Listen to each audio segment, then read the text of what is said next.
Hi friends, welcome to my channel. Ajay Ghosh, Chandini Chowdary ప్రధాన పాత్రలో తెరకెక్కిన సినిమా మ్యూజిక్ షాప్ మూర్తి. ట్రైలర్ సినిమాపై ఆసక్తిని రేకెత్తించింది. మరి ట్రైలర్ మాదిరి సినిమా ఉందో లేదో ఇప్పుడు ఈ వీడియోలో మనం తెలుసుకుందాం. వీడియోలోకి వెళ్ళే ముందు మీరు కానీ మా ఛానల్ని మొదటిసారిగానే చూస్తుంటే దయచేసి తప్పనిసరిగా సబ్స్క్రైబ్ చేసుకోండి.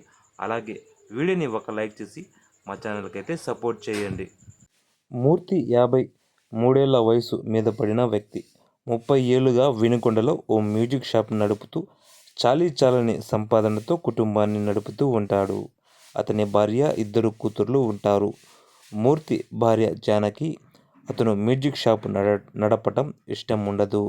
దానిపై రాబడి ఉండటం లేదని, దాని బదులు ఓ సెల్ ఫోన్ షాపు పెట్టుకొని సంపాదించమని అతన్ని నసపెడుతూ ఉంటుంది. కానీ మూర్తికి మ్యూజిక్ తప్ప ఇంకేమీ రాదు. అయితే అతని పెద్ద కూతురు ఫీజు కోసం ఓ రోజు ఓ బర్త్డే పార్టీలో మ్యూజిక్ ప్లే చేయడానికి ఒప్పుకుంటాడు. అతను బాగా మ్యూజిక్ ప్లే చేయడంతో ప్రేక్షకులు అతన్ని మెచ్చుకోవడమే మాత్రం కాకుండా అతనికి డీజే వాయించడం నేర్చుకోమని, మీకు మంచి సంపాదన ఉంటుందని సలహా ఇస్తారు. ఇదిలా ఉంటే మరోపక్క అంజనాకి కూడా మ్యూజిక్ అంటే ఇష్టం. ఆమె కూడా డీజే అవ్వాలని ప్రయత్నిస్తూ ఉంటుంది.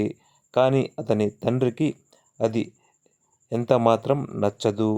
ఓ రోజు ఆమె డీజే ప్లే చేసే మిషన్ను నేలకేసి కొడతాడు. అది పాడవడంతో ఆమె మ్యూజిక్ షాప్ మూర్తి వద్దకు రిపేర్ చేయించుకునేందుకు వెళ్తుంది.